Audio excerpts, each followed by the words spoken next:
What is up, RetroManiacs? Welcome to the Retro Card Chat Podcast. My name is Mike, and I am from Mike's Retro Trading Cards.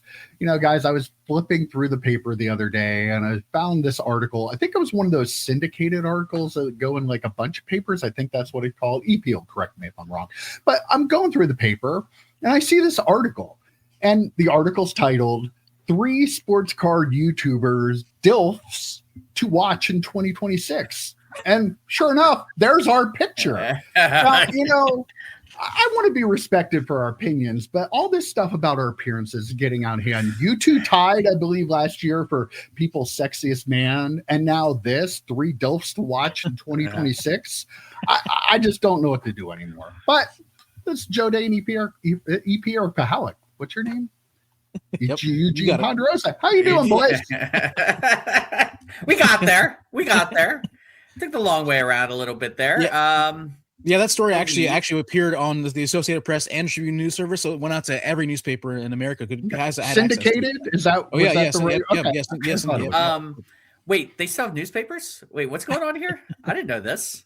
Online edition. It was the online edition. Okay, that makes sense. I got one of those free previews where you get like 5 articles before they block you. That's a great article to waste one of your frees on for sure. Yeah, right there we were. Neither EP or I have children, so I don't know if we can be DILFs. But yeah, Daddy Bear maybe, I don't know. EP, I think it's more of an age based thing. I think. Yeah. Oh, okay. It's an age thing. Yeah. Okay. It doesn't need to be accurate when you're talking about stuff like that. So. I think you'd be a SEAL. I think in that community. I don't know what that means. Okay. Anyway, how's it going? Hey, you started it. I'm just following up. You started at a certain level. I need to go beyond that level. I think we know this. No, you don't. No, you don't. Off the rails already. I'll send 201. We are going right back down to the start here. 0 subscribers. We'll have plenty. We'll have plenty of subscribers. But to clarify later, I will send you guys some videos so you know what I'm talking about. Nope, we don't need those. It's fine. we're all good. Anyway, I'm doing great, Mike. How are you guys doing? I actually did something that EP never does. I recorded content for the channel and uploaded it to our shared drive. So yeah, EP, you're falling behind. I did 4 videos on Saturday, 2 days ago. I did 4 videos. I have all the research for them, sent Mike the pictures for them. What's going on down there with overtime with Eugene Ponderosa or extra innings with EP Eric Pahalik? What's going on, man? Do you have any breaking news here for us? That's what his name was, Eric Pahalik. Okay. We're in the production stages of I think you're in pre-production, brother. I don't think you're in production. Yeah, pre-production. You're right. They're at the pitch meeting. They're not even at pre-production. You're just throwing stuff up on a whiteboard. We're producing for the pitch meeting. We're actually working toward the pitch meeting. We're coming up with stuff for the pitch meeting. Yeah. Let them know in the comments. Get his shit done. Just do it. Yeah. Yep, please let me know in the comments. Yep. I see what he did there. Oh, EP. Brother. Why do you watch us? Anyway, what's new and exciting, Joe Day? How was your week? It was pretty good.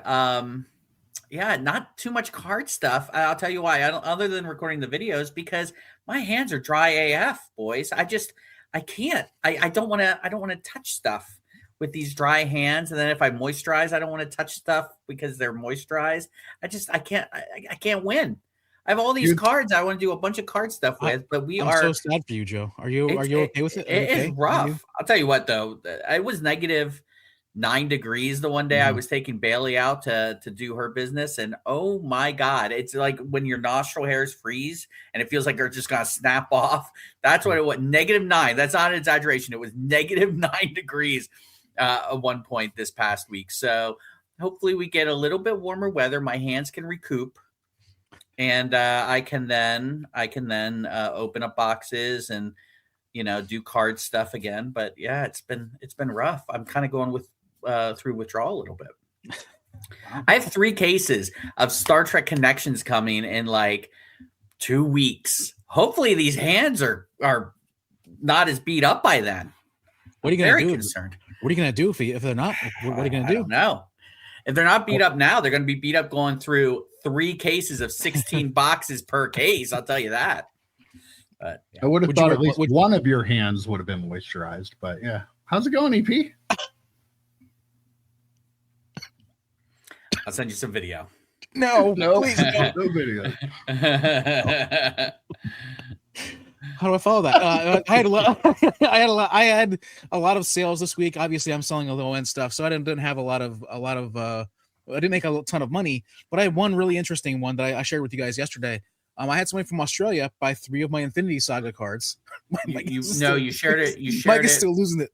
You shared it with us on Saturday. Oh yeah, on Sunday. I thought it was Sunday. No, it was Saturday. Oh, yeah, no, it was Saturday. Saturday. Yeah. So, but I had 3 Infinity Saga cards: Iron Man, Spider-Man, and Thanos. And somebody said, "Hey, can I get a better deal on these?" Because for some reason my automatic 40% off of buying 2+ items wasn't working for this person. They were like $2.75, $2.75, and $2.99 were the prices for them. So it was like $8 or something like that. It was the total, but their total, because they're from Australia, was $33.56.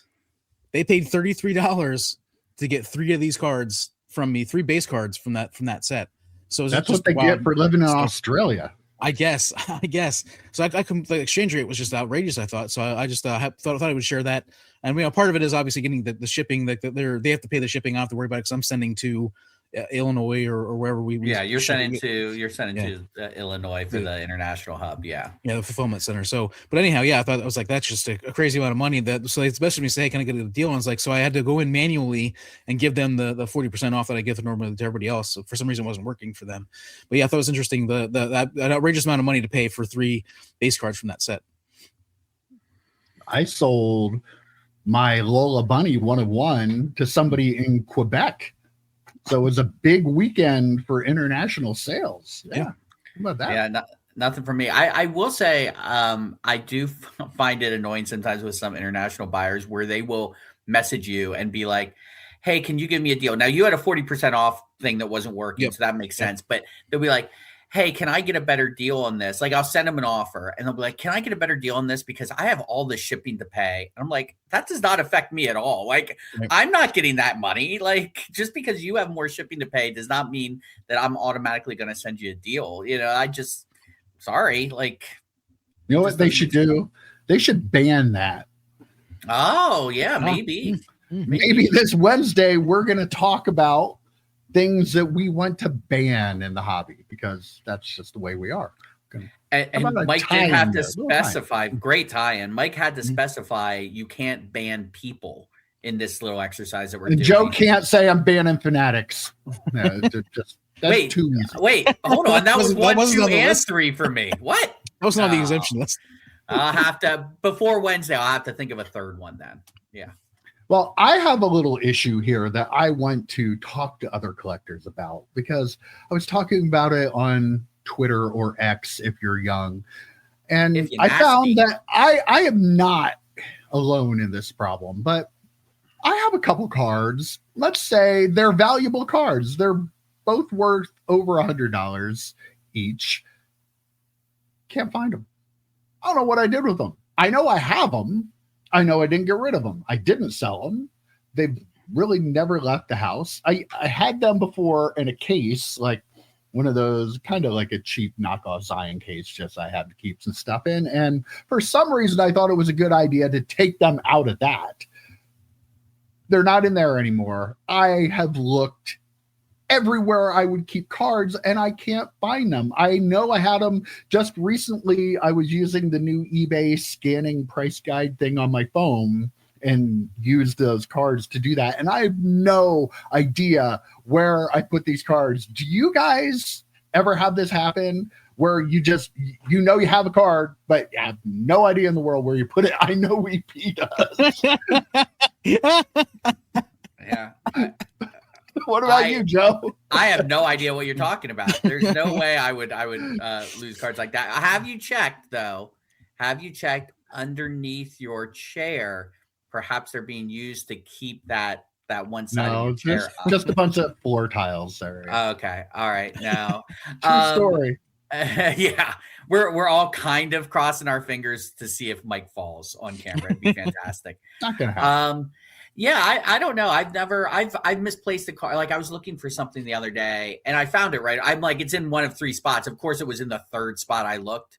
Like I knew it was one of those 3 places. So I've never actually outright lost the card. I suspect that your plan was to find them to potentially sell.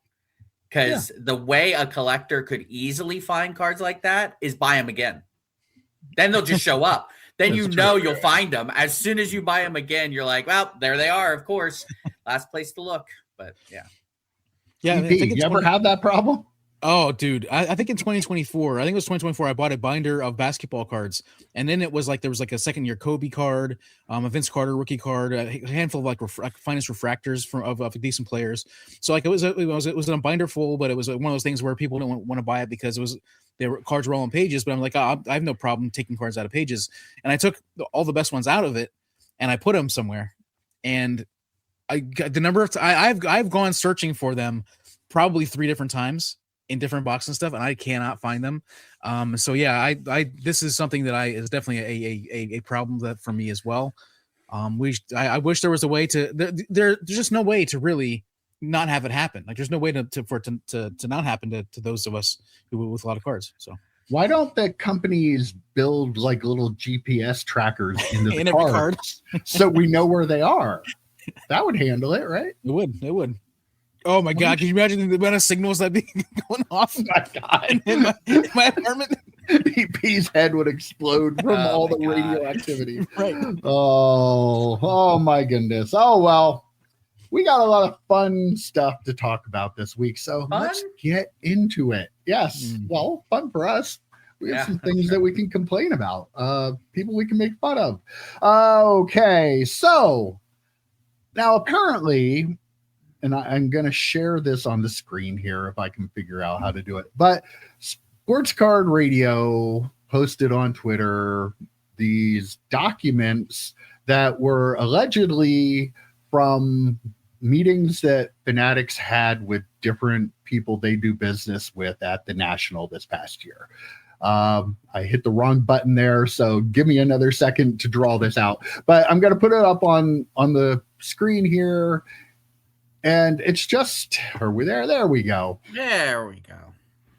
The beginning of it is just different meetings and stuff they had with some of their different bigger breakers to buy from them, some of the bigger card shops, just a list of that stuff. But if you scroll down here a little bit, this is interesting. Now, this is alleged. We don't know 100% if these are legitimate or not. So take this with a grain of salt, but this is too big of a thing to not talk about. Apparently, they have little overviews. They call them customer one pages for each of these different companies they deal with. Shows their amount of money that they spent in the last year at the time, and a little overview for each. So Blowout Cards here did $49.7 million of business with them at this point back in the National. One of the interesting things here is, though, if you look at the overview, it's Fanatics' largest e-com distributor. But this is the one, Joe, that I think you'll be interested in. Strong market signaling ability is a guidepost for secondary market pricing. Now, you and I believe on numerous occasions. All that. There's a different phrase we could use, maybe price fixing. Some people, allegedly, some people call it price fixing. You can see they have these little check marks down at the bottom here where they're keeping track of whether they've had rip nights, if they have multiple stores, if they're a breaker and hobby shop, or if they've been at Fanatics Fest. Dave and Adams did $42.3 million.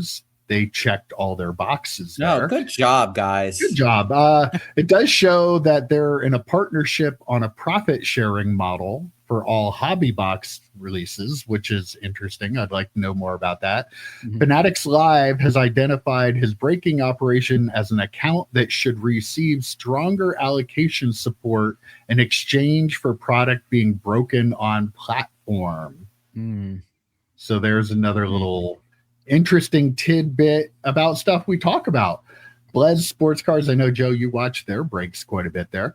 17.1 million, I believe, the biggest breaker at this point in time. Yes, said that right there, Mike. Talks about Whatnot Business and YouTube. We the Hobby, another big account there for them. Filth Bomb is interesting because they have pulled all these different cards out recently.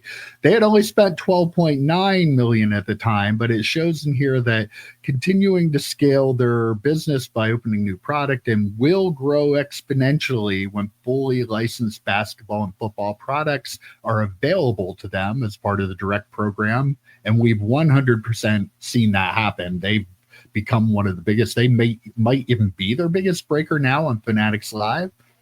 And of course, our old friends at Backyard Breaks, they only spent 9.8 million because they do a lot of basketball and football breaks. So they were buying from Panini, although that's going to grow because they have a relationship here. They did projected $270 million in revenue breaking in 2025. So the main sports categories are football and basketball, but have developed one of the largest baseball audiences on Whatnot. And they have a note here, has a sweetheart deal with Whatnot due to early adoption and potential equity in the platform. Oh, so that's intriguing. There's a lot of stuff in here that we have talked about in the hobby. I know we've talked about it in the podcast, but if these documents are legitimate, and I know EP might have concerns about that because he's very newspaper guyish. So, we're real reporter. He's a real reporter. Yeah. So, but let's start with EP. What are your thoughts on this in general? Is there any way you think this is authentic? I very well could be authentic. Like for if I was doing this for the newspaper though, like we would have to try to find get more confirmation of these are actual documents. We'd have to contact Fanatics / like whatever, talk to Fanatics about it and get find out if these are accurate or whatever, or just we would need to get a second source is all it is. But they do seem authentic. They don't seem like something that would be. It doesn't seem like the kind of thing that is throwing anybody under the bus. It doesn't seem like anything that is like would be like malicious in any way. It just seems like there's no smoking gun there. Yeah, right. It's pretty much information that right. I think we as a hobby look at stuff and go, yeah, this is all the stuff we've kind of been seeing and saying. Yeah, it all makes sense. It's very interesting information, and I believe it is. It's probably accurate. Again, we would try to cross more T's and dot more I's with the verification thing, but it does look pretty accurate to me. And to your point about there's not like a smoking gun, like it for me, it's basically just like, oh, this is just confirmation of everything we've kind of already thought. Mm-hmm. So that actually makes me think maybe it's not real, just because it is confirming all of the, like, again, it's not like, oh, Michael Rubin will ask David Adams to murder people. Like, there's nothing like that in there. There's nothing crazy in there. But if you wanted to like confirm some biases you may have about how Fanatics are looking at the hobby, these do that for you, right? So you made it. Absolutely. I have that kind of time on my hands. The AI can do wonderful things, but I'm too cheap to pay for any of the services you need to pay for to get some real good AI like that. But my favorite part of that is beyond the price fixing, which we've been talking about for a long time on this channel. I sent you guys one recently where it was like, I forget what product it was. It might have been Fleer Ultra Superman, but it was like to the penny. Like not like 99 cents either. Mm-hmm. It was like 97 cents, like to the penny. Multiple distributors had the price of those cases, and you can't tell me that's not they didn't get in a room together or call each other up or whatever and say, hey, let's all make this. Maybe Blowout was the leader in that. Who knows? From the sounds of it, they are a leader in the secondary market pricing. The thing that's interesting is the little checkmark box. I absolutely love the fact that someone at Fanatics is like, those MFers didn't go to Fanatics Fest. Like I'm going to cut their distribution. Like they need to pretend like this is so important. This is a Comic Con and they need to be there. That's pissing people off. And then the one does not participate in the MVP buyback program. I don't think anyone does anymore. Doesn't that go directly to the, I guess this was from when they actually did the buyback program as it was originally intended. So that kind of makes sense too, not participating in that program. Maybe Topps and Fanatics looked at those numbers and said, well, let's just not do it with hobby shops and distributors. Let's just do it in-house for multiple reasons. Weren't you able to send them, though, to like Dave and Adams last year? I feel like Dave and Adams were still part of it last year. You might have. So it was the bigger distributors were maybe still part of it. I feel like it, but I could be wrong on that. That could make sense. The one that had that listing on it was Blowout Cards, which they don't have they don't sell singles, right? I don't think they sell any singles at all. Yeah, so it would be weird. It would be weird for them to accept that. Like, I mean, I guess could be just the go between, accept them and then send them off or whatever. But that feels like a group a group submitter kind of situation. Right. Yeah. But like those check boxes really kind of show you what they're looking at. Like we want these people to come to Fanatics Fest and we want them to do this and do that. And clearly looking at that stuff, they're using allocation to get these companies to do what they want. It's called blackmail, in case you were curious. Maybe I mean, know, but that would be the word I use. That if you don't do these 4 things, you will not get allocation. Like, I do think it's funny though with the Backyard Breaks thing. They realize clearly that's not a company they can get to move over to Fanatics Live because they have such a sweetheart deal. And like we all kind of figured that, like everything that happened with the comments that Grant made and nothing ever happening to him, we all figured, well, that's because they make a lot of money for Whatnot, which we'll talk about in a little bit. But clearly, because of money, you're not going to penalize somebody like that. You're okay with stuff. That's how stuff gets done in this hobby. Just it shows. I mean, there's no smoking gun here, but what it does show is it's all about the money and making people do what we want them to do as a company. And we're going to use our product to make them do it. And it's just everything the hobby shouldn't be, it's turning into because of Fanatics. Despite this, I was just going to say, despite them not doing baseball, they almost still did like $10 million worth of commerce with them. So that was still like, it feels like a huge amount of money for somebody who primarily does football and basketball. I thought they'll probably do 40 million or 50 million with them, I'm sure. I was going to say once the licenses are switched over, Backyard Breaks will go to the top of that list. With a bullet. And it's not even close. The thing, we all assumed they had a sweetheart deal. That's just, again, confirming what we had believed.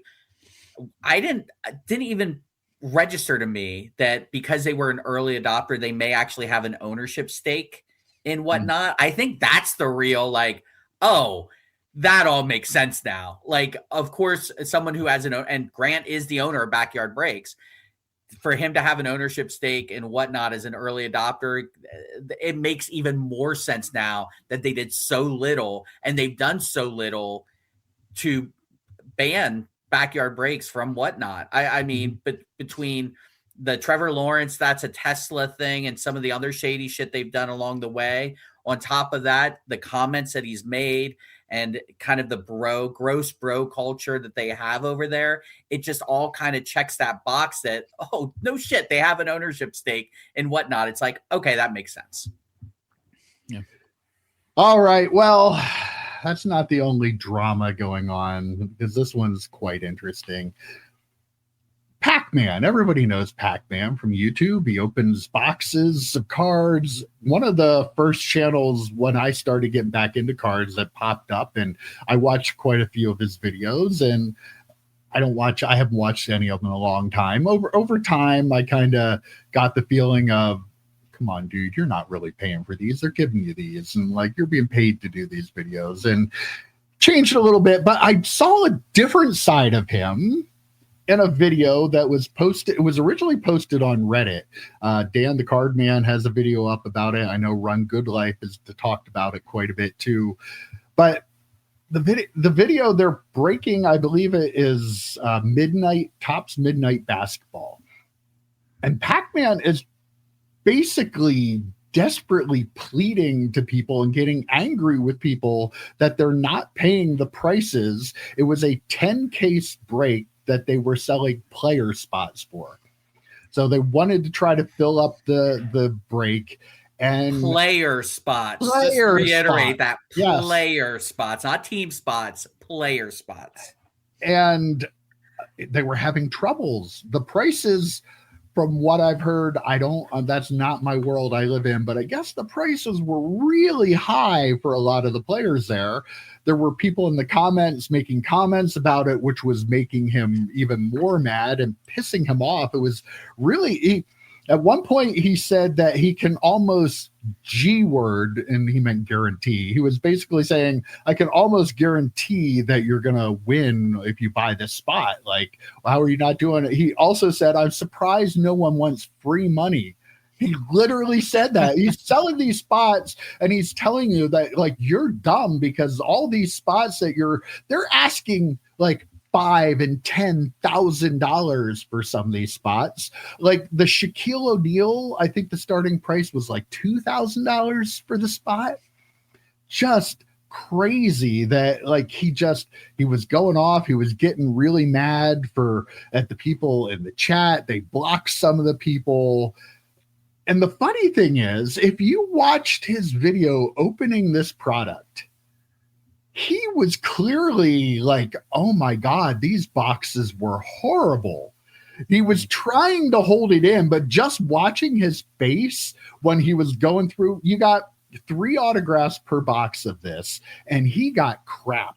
And you could tell he was upset with what they got, yet he's on this telling you you're all stupid because you're not buying into this break. Again, he portrays himself to be a certain way, and clearly there's another side of him that is not anywhere near what he's portraying in all his other happy-go-lucky rip videos he does. One of the greatest Seinfeld episodes of all time, the parking spot episode, he's a phony baloney. Like, he's an absolute phony baloney. I stopped watching his stuff quick because I can't deal with the rah, everything's great attitude anyway. That's just not me. And when it comes across as phony as it did with him, and like you said, Mike, you could clearly tell he was getting those boxes for free from the companies trying to promote their wares. And never mentioning it. And never mentioning that. Yeah. Like, so yeah, I've always had this very phony vibe off of him. Like you had sent us, you said, oh, go watch his video of him ripping this. I'm like, I don't want to accidentally get sucked into that algorithm again, where Packman is a suggested video for me. Cause I've cleaned that out of my system, man. That is like a colon cleanse for me because he was just absolutely phony. And the tone deafness of him talking about, I'm guaranteeing money. This is free. You don't want free money. And it was so tone deaf that you're selling these spots for a ridiculous amount of money. Imagine what kind of Shaquille O'Neal card you could get just for $2,000, right? Like that's the biggest thing. Like, yeah, sure. Oh, but I like to gamble. I don't want to buy singles. Okay, that's fine. But like, you have to have some wherewithal to understand just how stupid it is to go out and spend that kind of money on certain players. A player break, by the way, it's only a player break because that's how they can sneak in making more money. It's real easy to add up 32 teams and realize that they are gouging the shit out of you for this product. When you're doing individual player breaks, not only can they gouge you even more, but they can kind of do it on the sly a little bit better. And, we'll talk about the fire hose apology that he sent out, I'm sure. But man, oh man, when you are in there admonishing people that are questioning how expensive this product is, asking legitimate questions about the cost of it, And you mentioned I do watch Blez breaks a bit. I watch Blez Pop, which is they're specifically to their pop stuff, their pop culture stuff. And I want to say it was either on a podcast or one of our Wednesday shows. I was talking about how these breakers are like guilting people into buying spots. They have all the cards. They open up all the packs. And they have them stacked there. Come on, guys. We need to fill these last 10 spots. I'm charging you $200 for the, I'm trying to think the Kat Denning spot. Come on. Why wouldn't you want the Kat Denning spot for $200 or whatever? Oh, it's free money. They don't quite go that bad with it, but they also, and I said these breakers who are trying to sell these spots are almost predatory the way that they do it, and they're holding the rest of the break hostage. Maybe do some self-reflection and realize you're charging too much. And the market, that's what it is. Spoken. Like you love all these people who love capitalism and they think it's unabashed a capitalist. That's great. Okay. The market is speaking on this, and it's clearly telling you can't sell a Shaquille O'Neal spot for $2,000. Yeah. Make it lower. I'm sure you'll still be okay. I wish I had watched. I didn't watch it either, but I wish I'd watched just to see what the breakdown was of the midnight cards, like if you get base cards, that sort of stuff. Because I mean, I think you got 3 base cards. I think you got 3 base cards and 3 autos. I believe when he was opening, the top card was a base, then there were 3 autos, and then 2 more base. They're numbered like all the base cards are numbered to like probably like $100 a box or so. No, I believe. It probably should be $100 a box. 700, yeah. Yeah, sounds like a cheap product. Yeah, right. Yeah, I like the Joe. You said the $2,000 for the Shaq card, like that. You could probably get 2 of the absolute best Shaq cards you can get for that amount of money, right? Like that are already available. Like actually good cards for 2 actually good Shaq cards for that. So that number, I mean, your chances are you're going to get what 2 or 3 base cards out of that $2,000. Like, I mean, I'm not sure how many boxes are in a case, all the configuration, that sort of stuff. But I mean, like that seems like completely outrageous for that price for Shaq. No, nothing against Shaq. I love Shaq. He's great, but you can't. There's no way you can make your money back on that in that kind of a break. And so if you think about his going for $2,000, you wonder what the other ones are going for. And like you said, like $10,000 for some of the spots. Like that's just like. Exactly. I can't wrap my head around it's like the breakers are thinking, well, our people that are buying into the breaks are also playing with monopoly money now too, so I can just charge whatever I want. And that's not the case. Like for a lot of us, the 3 of us would never think about going to a break for $1,000, let alone $2,000 or $10,000. There's just no way. Like crazy. Yeah. Well, Joe mentioned an apology, but in the comments of the video of him ripping the original boxes that he did on the channel, where he was clearly not happy with what he got, there were a lot of people in those comments. I was actually kind of surprised he didn't turn the comments off on his video, but he actually responded to some of the people in there. And I'll read this to you here. He said, "I apologize for the yelling and aggressiveness, but those clips are extremely out of context. What they failed to show is the countless trolls just making fake offers on players while we were negotiating with an actual buyer, and also saying stuff like, he's making insane money because I saw EQL was $600 to $700 a box. We paid full market and don't get EQL. So 100% not true. And I'm broke, let me get a free spot over and over again, which is why myself and the streamer with me were so frustrated and saying we need to stay focused and lock in. The actual participants in the stream were even commenting for the trolls to chill, and that's what the let's stay on task and ignore all that talk comes from. It kept us from getting the deals done until we finally had blocked all of them in the chat. The chat calmed down later that night. Had the same issue with another streamer of ours where he goes live randomly and they just start tearing into him with personal appearance attacks the other day.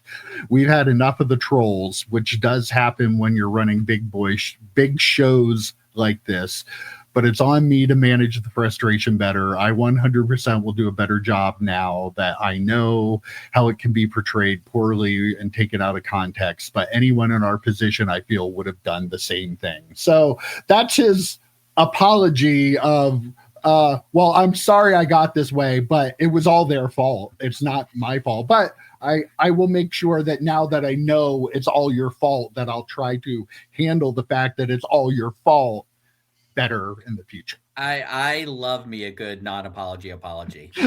Makes the world go round, doesn't it? So good. He could be a politician. Oh, he could be with that. Yeah, like, okay, you have trolls, or maybe they're just people and they're going, "You're charging what?" Like, maybe they're just people who are very interested in why you're charging so much for that product. And dude, the internet is not a diary you put under your pillow at night. Last time I checked, you say something or you put yourself out there like that, be prepared for people to come in. And the fact that you had to like recalibrate the way you act online, like, oh, I'll try and be better about that. Well, I don't know. It just smacks of this like elitist kind of attitude that he has, that I don't have to, I don't have to really change. You guys have to change, and I won't act the way I did. As Dan the Card Man liked to say, he's a fucking scumbag. I like Dan's take on it. Dan, yeah. Dan didn't hold back. When Dan started swearing, that's when I texted you guys. Have you seen this video from Dan? I needed you guys to see that as soon as the F-bomb started to drop, because Dan can get some fire in him, but when he started dropping F-bombs, like, oh, whoa, hello, Dan. But yeah, like just the absolute, just, I don't know, the tone deaf and just the phoniness of Packman. Just, I don't care if you were responding to other people's comments, just ignore them. I don't know, like deal with it, like, or don't charge so much for your product that you have people coming out there. Yeah, and saying why are like they trolling you? Why? Right, why are they trolling you? Yeah, that was the main issue. If you looked at the comments and the stuff that was going on, it all started because they were charging ridiculous amounts of money for the spots they were trying to get. And yeah, if that's going to happen, like, you created a situation where the trolls were there because you were trying to scam people and just take them to the cleaners by the prices that you're putting on your product. In my line of work, you know, we get printed, we get like letters to the editor, that sort of stuff. And there are a lot of times where I'm sitting there and I see somebody's written something that's like this tome, this like absolute novel, and I'm like, if you like, you're trying too hard. Like if your apology has that many words in it, you probably cut half of those words out, because half of them are just being ever sent us. Like, yeah, exactly. I woke up this morning like, scrolling. What is happening? Yeah. And so I mean, like, if you're apologizing that much, you're apologizing too hard. It's probably not. You probably don't mean it. It's probably what's happening.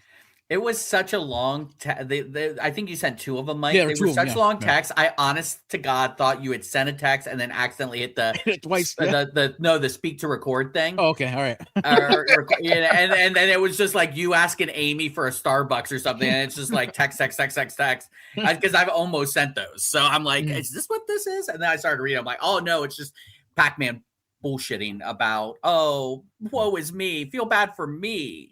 Yeah, that's what his apology was.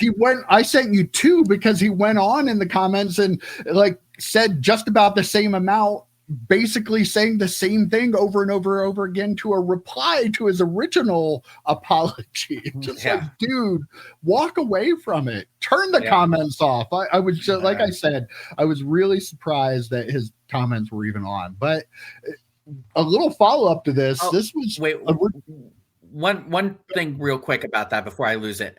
The fact that he had said they were sitting there for like 2 hours, I believe, and hadn't sold those last couple of spots. The people trolling you is not the reason you were sitting there for 2 hours.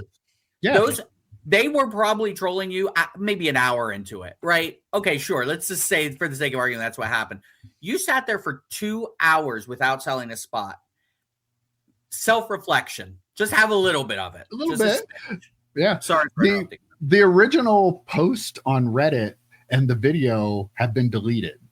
So I don't know if he had it taken down because it's their IP or something, you know.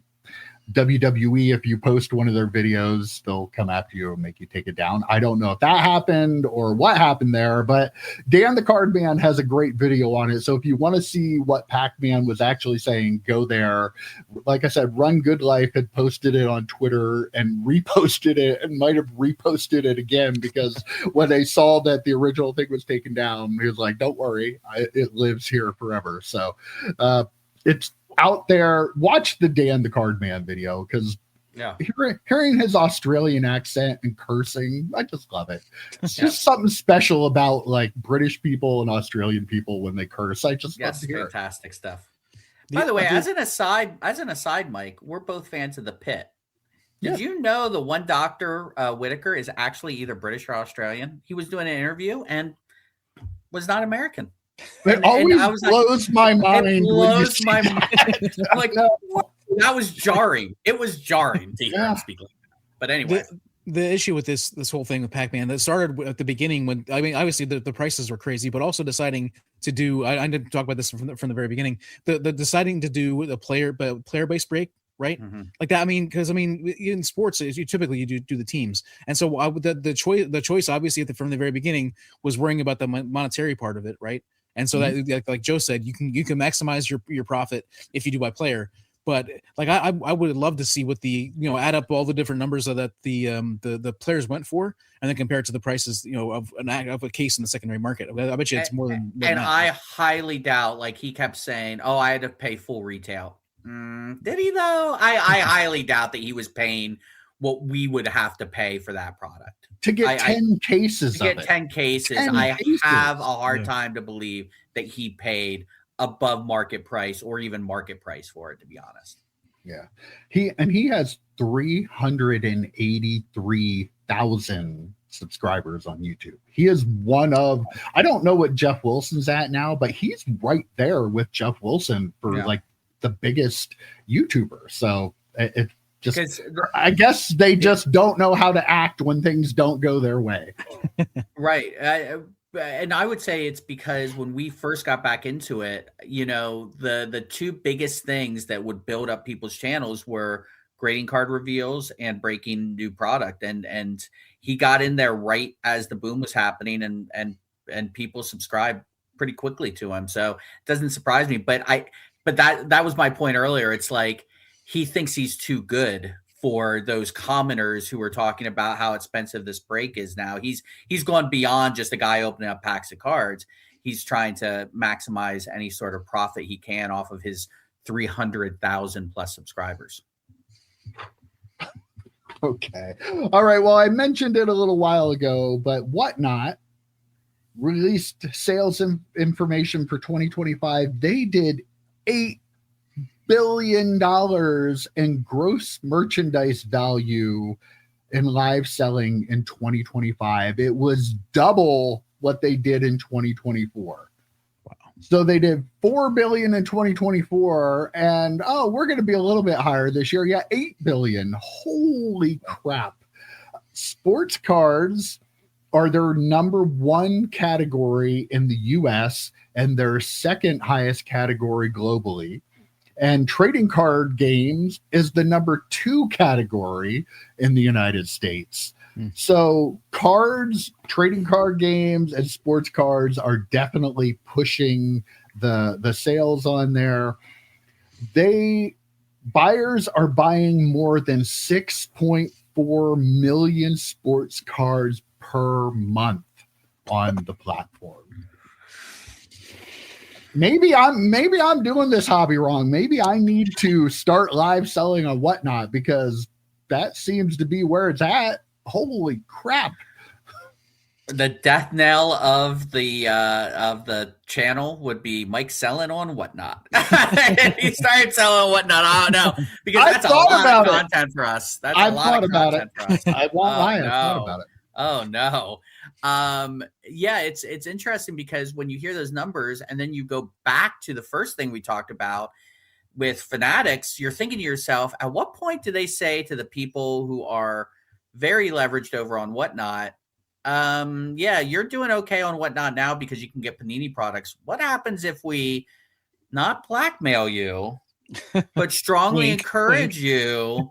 You got a nice streaming platform here. I'd hate to see anything bad happen to it. I don't know. You like that?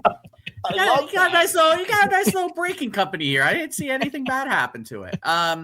Yeah, so it'll be interesting to see if they try and leverage those people off of Whatnot, get them on their Fanatics breaking stream, and if they don't, maybe they don't get as much allocation, and places like Filth Bomb will, right? I don't know how many. I don't know how many of the breakers on Whatnot are like getting from Fanatics. I'm not saying they don't. I'm not familiar enough with it. I would have to imagine a good number of their bigger ones probably are, but I don't know. Are they buying it secondary? Are they getting it from Fanatics? I don't know. Sorry. Well, it will. If they are buying it secondary, it's going to really eat into their profit margin to the point where Fanatics would just say, "Don't you want to make more money?" and lure them off of Whatnot. It would not surprise me if that was the next thought Michael Rubin has on trying to take over the hobby. Like, why wouldn't he do that? It's kind of surprising that Whatnot. I think Whatnot's still super relevant right now because Panini still had, as of now, they, as of last year, they still had football and basketball. Now, they don't have. Do they have either? Can they even make either of those products? They can still make football. They can make them, but a couple more months. Yeah. Okay. Yeah. I think Whatnot. I think the incentive will have to be super high, and I think what we're missing is it's not just breaking live product. When at the card shows, so there are a lot of people at the card shows who instead of setting up a card shows, they're selling on Whatnot.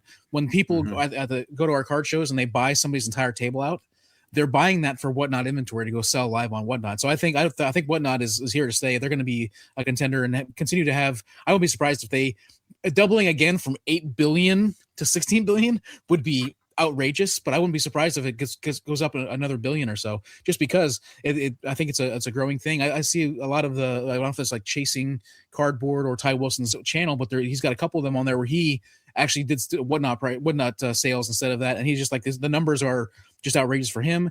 He talked to somebody else who's a collector who got off eBay and went to Whatnot instead. And again, that person did like life-changing amount of money. So Whatnot is something obviously I'm looking into it. I don't think that I would have the time to do that, but I mean, that's one of those things. Maybe the only person not selling on Whatnot on this channel. Jesus H. But the thing Star is, Trek cards, Joe. Imagine it's a virgin territory there. Yeah, you can make that. Yeah, so I mean, like I've definitely seen a lot of people talking about it. I hear the people talking about it at the card shows.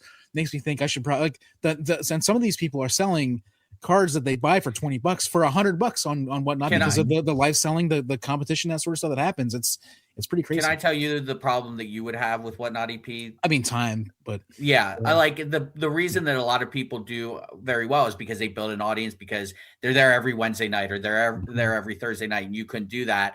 Where with eBay, you can just put something up and then eventually it'll sell, and you'll be able to do that. So that would be the problem, unless you're making some sort of announcement about your career. Nope. Breaking news. Nope. No. Comic books is actually a pretty big thing on Whatnot too. I know Barry Gary, who we've had on the channel before, sells on Whatnot. That's a pretty big one. So yeah, I mean, I would be interested of that 8 billion and whatever it was in cards. How much of those cards are actually being broken, like where it's a breaking platform versus like selling singles or repacks or whatever. I'm curious on the differentiation there. Yeah, definitely. EP, you need to do it because you can make a lot of money. Sellers who go live once or twice a month typically make about $281. Those who stream once a week take in about $3,500 a month.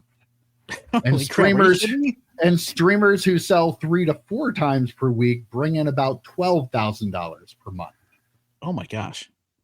And do it, EP. No, and those who stream on a daily basis, Joe, take in how much a month? Get the calculator out. $69,000. Oh, nice. That's what my calculator said. 69,000. That is crazy. So that's the default setting for my calculator. I was gonna say it always pops up. Yeah, it does. So sometimes I think about it. Sometimes I do. I put a lot of work into my stack sales, but like I could easily shift over. I would start with low end cards because I have a shit ton of those. And I feel like Mike's making an announcement. I could build up a following because you're gonna have to eat a loss for a little bit and build up your following. Everybody should know that getting into it. But when you have a ton of cards, you can kind of do that, right? So you are doing weekly sales on Twitter right now, or on X right now. So I am. It's not much of a stretch or much of a jump to start doing live somewhere else once a week. Just think, once you get it bigger and bigger and bigger, corporate retreats with Grant and all the backyard folks, that'll be a blast. Lots of things to talk about there, right? That'd be great.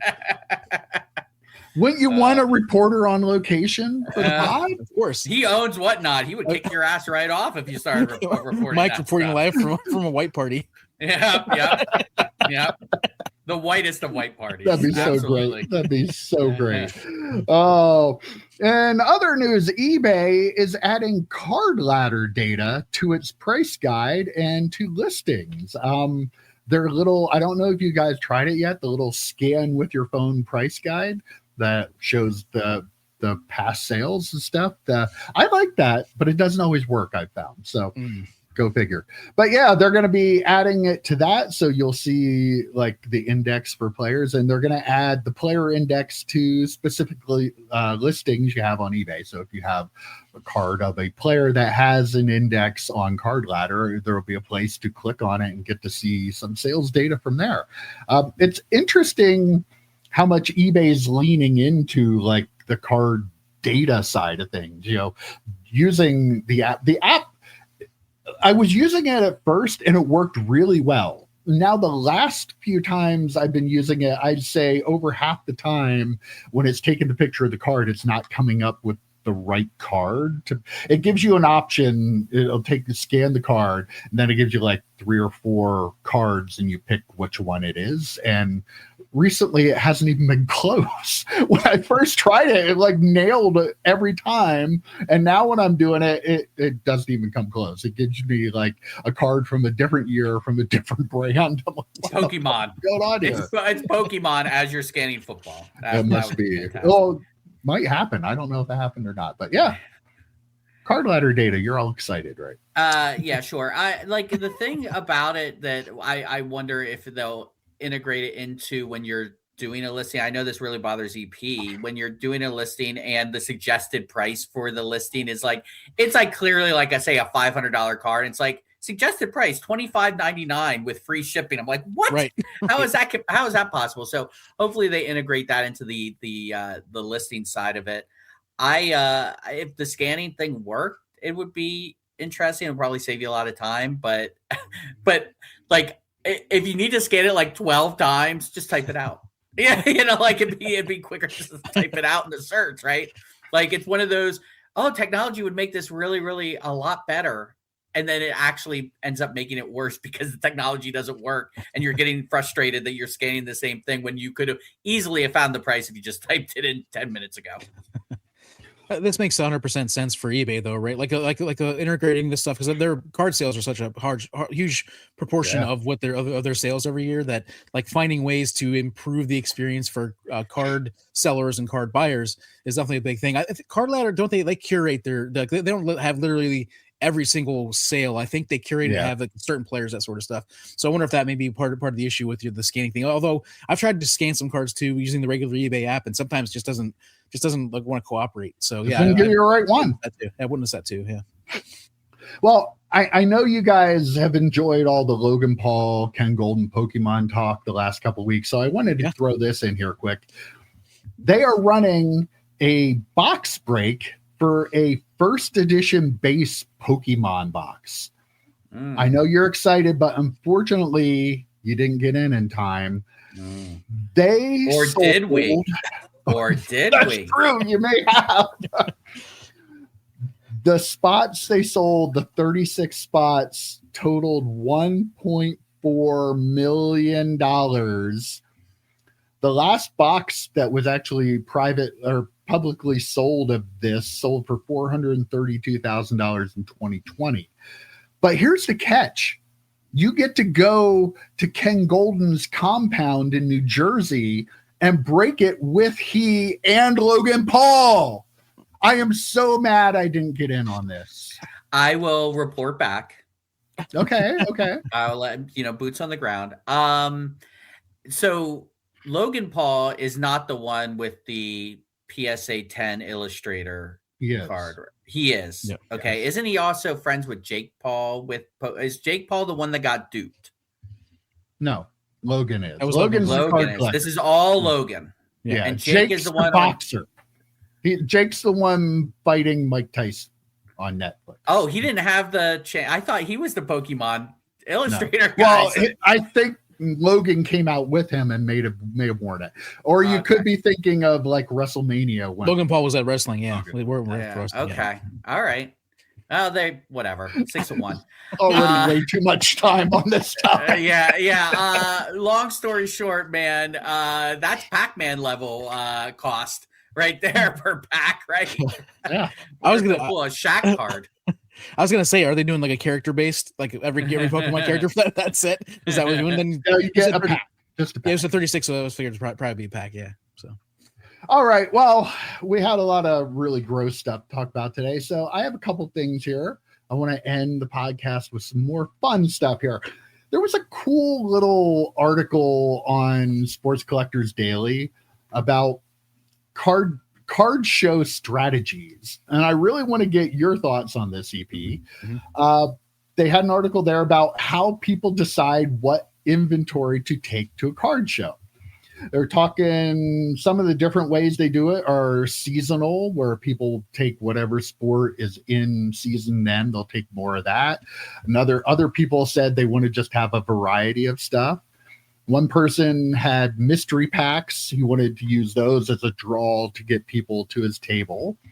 Another person said they base it on what they sold well last time, so they make sure to bring more of that this time. And another one was they check eBay and stuff and see what players are getting hot, and they watch Sports Center and all this stuff and figure out what players are hot, and they try to bring more of those players. So as a card show dealer extraordinaire that you are, the professional you are, I wanted your take on this. Like, do you have any kind of a strategy, and what is your strategy? And just saying you have all the inventory in the world, right? And say you're setting up at a big show. What would be your ideal way to set up? Well, just first, I want to say that recently, for like the last 6 months, whatever, my strategy's been, oh God, I don't have enough inventory to take with me. I have enough inventory, right, but it's not prepared. It's not not curated in any way. But yeah, I do think about that kind of stuff. Like I made sure early in the football season, might have even been just before the football season, I bought a bunch of Jalen Hurts rookie cards because we're in Pennsylvania. The Eagles are the popular team around our area, and a bunch of Steelers fans too. But I mean, like there's a lot of buzz around the Eagles after winning the Super Bowl the year before and that sort of stuff. So having Saquon Barkley and Jalen Hurts cards was a big deal. I wanted to make sure that I had some of those there, and thinking about those things and having even a section of all Phillies cards or all Yankees cards because they're popular. So it is important to and my main thing is looking at what is the popular sport that's going to be what people are going to be looking for, right? So the start of WNBA season, having some Caitlin Clark cards. And then also having local teams is an important thing, especially when their local teams are like the Eagles or something like that. So that's how I look at it. I like to have a good variety though, because you never know when what kind of person is going to walk up to your table and say, "Do you have any Marvel cards?" And I do have Marvel cards. I just didn't bring any with me this time. So I made a huge mistake at the show in Muncie, the last show that I set up at Muncie. I brought no baseball cards. I brought the whole football card collection. But this was during the Little League World Series, and I had no baseball cards at my table. And a couple of people say no baseball whatsoever. It's like, no, sorry. But yeah, so that was a huge mistake. So yeah, it is important to think about what you're going to take with you to the card shows. Now there is a flip side to that though, EP. If everyone else brought baseball cards and there were people who wanted football and they could, it's like the Pokemon thing, right? You go to a show and it's like 90% of the tables are Pokemon. Maybe the 10% of people who didn't bring Pokemon do really well because people go to card shows that don't want Pokemon, right? Mike, right. You're a buyer like that, right? You see all those Pokemon tables, you're like, you've even said like you'll go to some of those non-Pokemon tables and it'll be like 3 people deep trying to get in because there aren't that many of that. So it could actually work for you if you strategically did that instead of accidentally doing that, right? right. Now, I'm a total amateur. I only did 3 shows and I gave up because it's too much work for me. But my thinking was always I wanted to differentiate myself from the other dealers. So, I mean, I like to sell cards from the 90s and early 2000s. So I leaned into that. I don't know if anybody's going to want to buy this stuff, but this is what I like to sell. And I know that not many dealers are going to have this stuff. So this is what I'm going to get. And I actually did pretty well. I think 2 of the 3 shows, I think the one show was a little slower, but I did pretty well doing that. I don't know if it works on a bigger scale, but that's kind of me. I like to do different stuff. I like to get cards that people don't see every day. And it gets difficult to make sure you have that inventory and to replace that kind of inventory because it takes a lot of time to find it. But I always just wanted to be different, whether or not people were going to buy it or not. I just threw that out there, though. I wanted to be me. You brought up Caitlin Clark, though. I do want to share a little story. I have a buyer who buys stuff from me in my stack sales. He's a really good buyer, really good guy. You're going to have to let him know to go to Whatnot. You're going to have to say, I will. I'll let him know. Account. Okay. He would probably follow me there, but he buys a lot of Barry Sanders cards from me, big Lions fan. But he bought, remember I pulled the Caitlin Clark Prism WNBA logo card? Mm-hmm. He bought that card from me in my one stack sale. I was $500 and some, and he bought that card. He shared with me, sent me a DM and shared with me his video of the PSA reveal. He got a 10 on that. Dude, that's awesome. And I was I was so happy for him, which he thought was cool. Like I sold it. I don't care. Like, I'm happy that you're one of my good customers and you're a good guy. I'm happy that you graded it and got a 10. There's no part of me that goes, boy, I wish I would have done that. Because if you sent it in, you might not have gotten a 10 because exactly. the wheel could have spun to a 7 for all you know, depending on who got the and I had every opportunity to do it if I wanted to do it, and I didn't. And I was happy with selling it, and I was happy he bought it from me. And I was really, really happy that he got a 10 on it. I hope he sells it though. I hope he does too. I'll buy more Barry Sanders cards from him. Yeah, because that's the thing. It's like, okay, you got that card. It was a $500 card. Now in a 10, I don't know what the multiplier would be on something like that. It's gonna be a lot though, right? Like, it's gonna be probably outrageous, you would think. Like, to the point where you probably should sell it and just buy another raw one because it'd be, I don't want to say irresponsible to hold it because you got it at a good price, right? Like, you paid what it was worth raw and now it's worth more. So it's like that juxtaposition of, well, I could make more money off of it, or no, I got this $500 card that's now worth way more because of a label on it. And I got kind of lucky. So I don't know. That'd be interesting to see what he decides to do there. But yeah, my recommendation to that buyer, sell it and buy more Barry Sanders cards. I have one story from a card show. I don't know if I shared this with you guys or not. This is a little bit off topic, but I remember I had that Cooper flag, the black refractor Cooper flag card that I got from Bowman University. And these they were like, I think they were 1 in 8 packs. So it wasn't like crazy, but it was Cooper flag, and it was kind of a big deal. And I was hemming and hawing about whether to send it to PSA. I had it in my case at the shows for a little bit higher price than what the raws were going for. And I had somebody come up and start talking to me about it. And we were talking, we negotiated a price, and finally, and there's like, yeah, I'll sell it for that.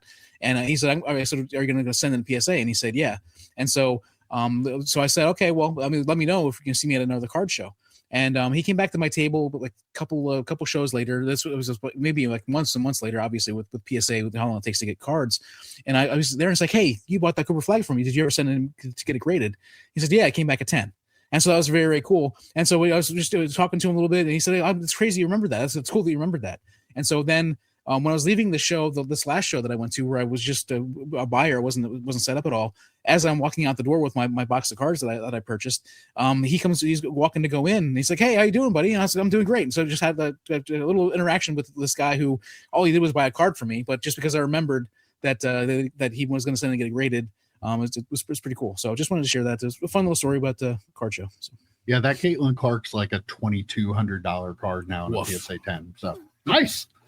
All right, guys, I have a little game here for you, if you will. Mm-hmm. Now you're going to have to pay attention here because I'm going to give you 7 cards, and I want you to rank them from 1 to 7 based on the number of these that were graded in 2025 for the whole year.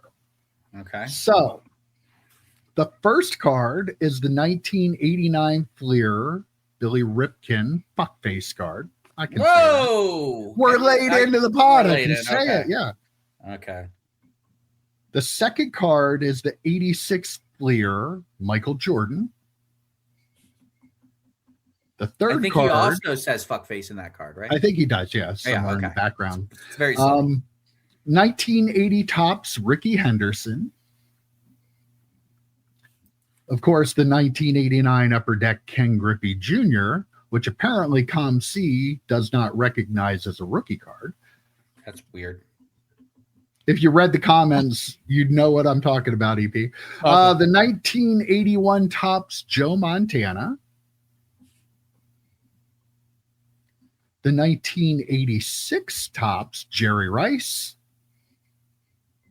And the 1990 score Bo Jackson holding the bat. So the number of these that were graded in 2025 from 1 to 7. What do you guys think? I'm going to say the 89 Ken Griffey Jr. is 1. Yep, same. You got that correct. Yes, absolutely. What else would it be? If I had a pen here, I would mark it off my list. Found it. Oh no, I found the lid to my pen. Oh, there's the pen. Oh wow! And it's weird how you would lose cards. Anyway. All right, you got number 1. EP. I would say number 2 is the 1990 score Bo Jackson bat card. I'm going to agree. We're working as a team on this one. I'm going to agree with that. That was actually what I was thinking as well. That is incorrect. Oh, okay. I'm going to then go to the I'm going to go with the Ricky Henderson 80. Correct. Look at Good that. Really, guys. You got 2. Wow. Yes. I would have thought that would have been. Well, with him passing away, I think that was sure. Since he passed away, maybe. Yeah, but there's so few of them that are actually cut centered well enough that I'm surprised. I'm surprised. Yes, because people often only send cards that are worth grading. Right. Yeah, but what if mine's the one that gets a 10? right. Exactly. Okay. You want to take a swing at number 3? Do you think it's the bow? You want to move the bow down to number 3? Oh man, I think the Montana is graded a lot as well. I think there's a lot of those out there, but I think there are just so many that score Bo Jackson cards out there. But has he been in the news? I guess Montana's not been in the news any more than Bo Jackson. So yeah, but let's try Bo Jackson at 3. It took a while to get there, but yes, that is correct. There are a lot of those cards, so I think that factors in quite a bit. Yep. All right, doing a good job so far, guys. I like this. Can you figure out the 4th? One on the list. For my gut is saying the Rice. My gut is saying the Rice on that one. I'm going to go with the Rice. You want to lock it in, EP? Yeah. Yep. Okay. Incorrect. All right, EP. What's your thought? The Montana, the 81 Topps Montana rookie card. Also incorrect. Okay. Then it's got to be the Jordan, because I think the FF is there. There's so many versions of that. But there was last year. There was that the FF fake, like the one that Topps the fun stole. Face. Face. So it's definitely the Ripken. The FF Ripken. I'm not sure what your logic is there, but yes, it is the Ripken. fuckface card. Well, no, there was that. The I know, but I don't know how that would have made more of the Ripken card get graded. So I think a lot of people would be like, "Oh, I remember that card from back in the day. I want to get the real card." I think a lot of people think that. But I think the people are saying, "I remember that card. That's why they made the other card." But we're kind of seeing it from different sides. It's the card of the horse, baby. All right, it is. Number 5. Let's go with I'm going to say the rice on this one. That's correct. Okay. 5,539 Jerry Rice. I haven't given you any other numbers, but I thought you'd want to know that one. Yeah, I did. I wrote that down. I hope he gives us a number of rices. I'll give you the number at the end. Yeah. Okay. EP, yeah, I mean, you got 2 left. You got 50 shots. I'm going to say the Montana just because it is the Montana. Yes. Correct. And the Jordan is that you guys did really well on that, actually.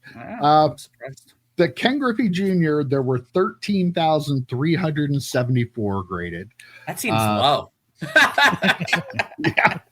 There were 8,320 of the Ricky Henderson rookie, 7,370 of the 90 score Bo, 6,416 of the Ripken card. By the way, as an aside for that Ripken card, I'm curious how many total of that card had been graded, because there's multiple variations, or did that count all of the variations? No, this is just the FF, just the not the black box over it or the white box. Correct. Yeah. 5,539 Jerry Rice, 4,508 Joe Montana, and 2,529 Michael Jordan. That's still a lot of raw Jordans out there, right? At 2,000, that's quite a few. Yeah. Considering how many have already been graded, that's not too bad. So, hope you enjoyed that. Any closing thoughts anybody has before I wrap this up for the week? Yeah, let's rejoice in friendship and community. Let's talk about how wonderful it is that we are not Packman, because I'm totally cool not being a phony. I really wish I could ban him on the Wednesday show, but we can't ban people. No. We were specifically told by Mike to not ban people. So that could be another episode in the future. That could be that's a good point. We don't want to waste it all on one show. We could do a second show where we ban certain people. We know who number one would be for most, but I just want to bask in the love and joy that is our world, and say I love you guys. It's great, Mike. I want to thank you, Mike. I want to thank you for this opportunity to continue to talk, because I thought we were going to talk longer about the very first topic. I was surprised that Backyard Breaks has 80 plus employees. Yeah, I guess when you're dealing with that many cards, I guess you need that many. But how many do you think are shipping and sorting and shipping? I bet you that is a lot of it. A lot. Yeah. I thought that was crazy. Again, and some of the numbers were I thought they were outrageous. See, I try to end on such a great note of love and joy, and he brings us back to the sewers. Don't worry, Joe. I'll bring us back. All right. Thank God. The only two positive people up here. It's true. It's true. I am very thankful that these floor tiles that I have under my chair to keep it up held place, and I did not fall into the camera. We are not thankful for that. Come on. I'm thankful for that, Mike. I'm thankful for that. I'm fragile. There's but positive. That's enough of this. I'm going to wrap it up right there. That was a pretty good chat this week, but I will see you next week. Take care, guys. I love you. You love me. We're a happy You're family. You're going to get us demonetized. I think that's public. I think that's public domain. See ya, boys. Eugene Ponderosa signing off. Adios.